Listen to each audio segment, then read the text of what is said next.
What's up everyone, this is Joe Sorrentino, New England RC. I've spent months putting together this driver's stand / patio deck that you see behind me here. And as we come around, you can see I've got this fantastic backyard track for RC car racing now. And there's videos to come that you guys can check out where you can see how I put it all together. But in the meantime, what I wanted to discuss today is what are the ideal cars to purchase for your outdoor RC track. It may seem like a simple thing, but it's actually a bit more complicated than you might think.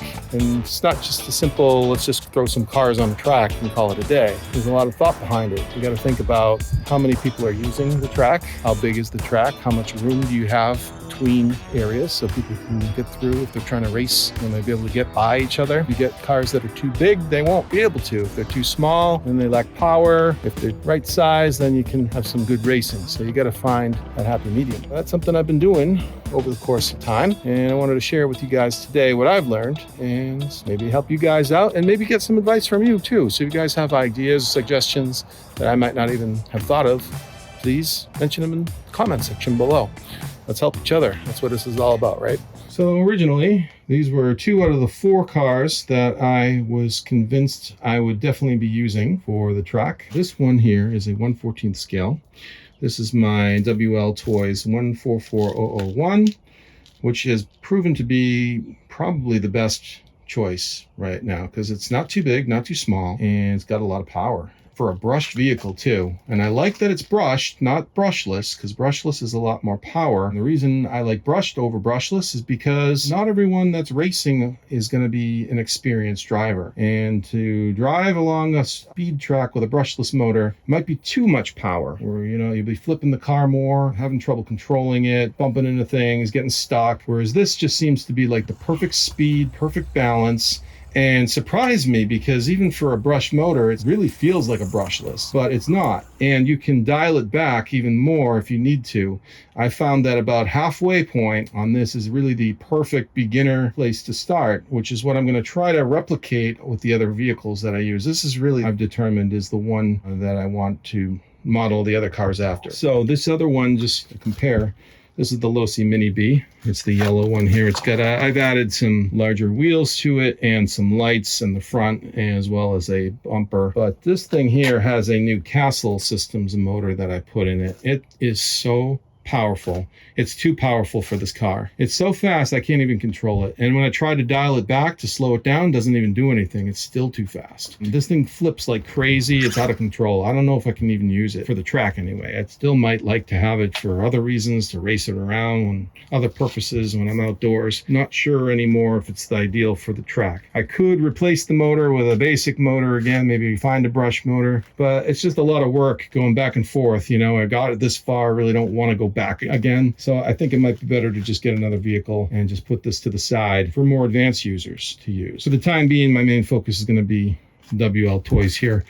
So yellow one I'm scratching for now. This one here, perfect. Now the other 2 vehicles I thought of are also Losi vehicles. One is the Losi JRX2, which is a blue one. It's a 2-wheel drive, similar to this one. I find that 2-wheel drive is okay, but if you get stuck, let's say you jump and somehow you get the wheel stuck in one of the pipes, so you can't free yourself too well. It makes it a little harder. Versus a 4-wheel drive, all 4 wheels are moving, all have power to them, so it's a lot easier to get out of situations that you don't want to be in. So another reason I really like this 4-wheel drive, brushed motor, 14 scale, so it's just the right size. It's really the perfect vehicle for my particular track. So the Losi JRX2, and also I have a truck, the limited edition JRXT is the truck. And both of those are very low in power, whereas this one is overpowered. And the sizes are great, but all 3 of them are 2-wheel drive vehicles. So if you get stuck, it's hard to get out. While the size is great, the power is adequate because those other 2 are brushed motors, Losi JRXT and the JRS2. In order to use them with the lap tracker, which I found later, you actually need to change out the ESC, because the ESC that comes with those is so basic, there's nowhere to plug into. So you can't plug the device you need to read it when it goes by. You need a separate device. You can buy a brushless motor that has the additional place to plug in your electronics, but then I'm changing the whole system. And you end up like what I have now, where this thing is overpowered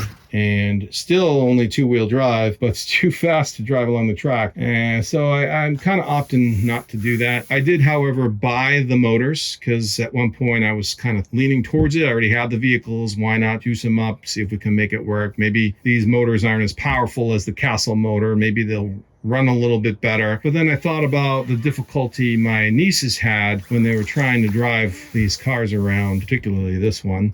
And I was like, I don't want to overpower all the cars, and then none of them are going to work for my nieces. I want something that's still slow that they can enjoy when they're over here. So maybe those other Losi vehicles may just stay the way they are, save the motors for some other vehicles. So that rules out 3 vehicles now. I had 4 to go with that I thought were going to work, and now we're down to just this one. So that being said, I bought 3 more vehicles. So these are the 3 cars that are the newest vehicles that I have for the lineup for the outdoor track.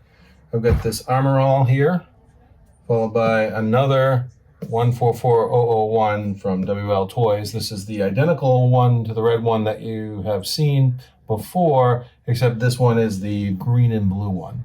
And this one here is the purple Jetwood 1/16 scale, which I also purchased. Not sure if this one's gonna get used though, after further thought, just because I'm trying to keep everything kind of the same size, same power, same everything. This one's a 1/16 scale. It's brushless though, which is more powerful, and I'm a little afraid that it might be a little bit too much power. So these 2 here are both brush motors, and the red one that I have is also a brush motor as well. I bought another one of these. It's on the way. I should get it on Friday. Same one. This one is in the color of aqua blue color, but they also make it in a solid blue. So the blue one's on the way. So I'm going to have 2 identical AMORILs, 2 identical WLTOYS vehicles. And I think that's probably going to be a good place to start. Try to keep everything consistent. 1/14 scale, 4-wheel drive, brushed motors. Keep it simple for the novice that are going to be coming here to use them, and kind of go from there. And then we'll try the Jetwood too, just to kind of see where that lies in the whole mix as well. I think this will still be usable. I just think it would be better to just try to keep 4 cars that are very closely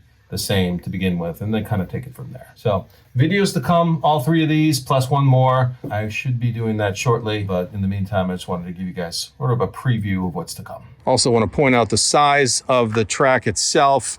It's taken up almost the whole backyard. I'm gonna say this is about a ½ acre of land. I don't really know exactly how big it is, but just to give you a rough idea, it's about a ½ acre, and you can fit 2 cars side by side along the track easily. So I'm thinking 4, you know, 2 in the front, 2 behind, will fit really nicely. And so when they're racing along, there should be enough wiggle room, hopefully, for people to, if they wanted to squeeze around the corners, you can get by, or maybe someone messes up on a jump and another person get by that other car, you know, that sort of thing. So 4 cars, I think, will run pretty well. If they're like 14 scale or 16 scale, I think for this track, it shouldn't be an issue. Anything bigger than that is really pushing the boundaries. Like a 1/10 is okay, but then I would probably opt to just do 2 cars if we were doing 1/10 scale, just because of the way it's just a lot bigger and beefier vehicle.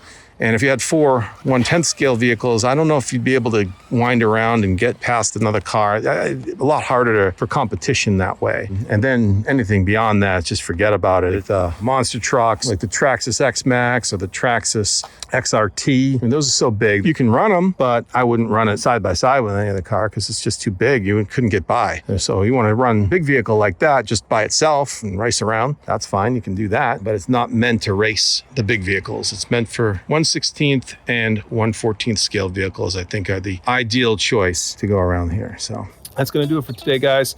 If you enjoyed today's video, please make sure to like and subscribe to the channel and smash the notification bell to stay updated on when my next video becomes available. Until then, this is Joe Sorrentino saying thanks for watching. See you on the next one.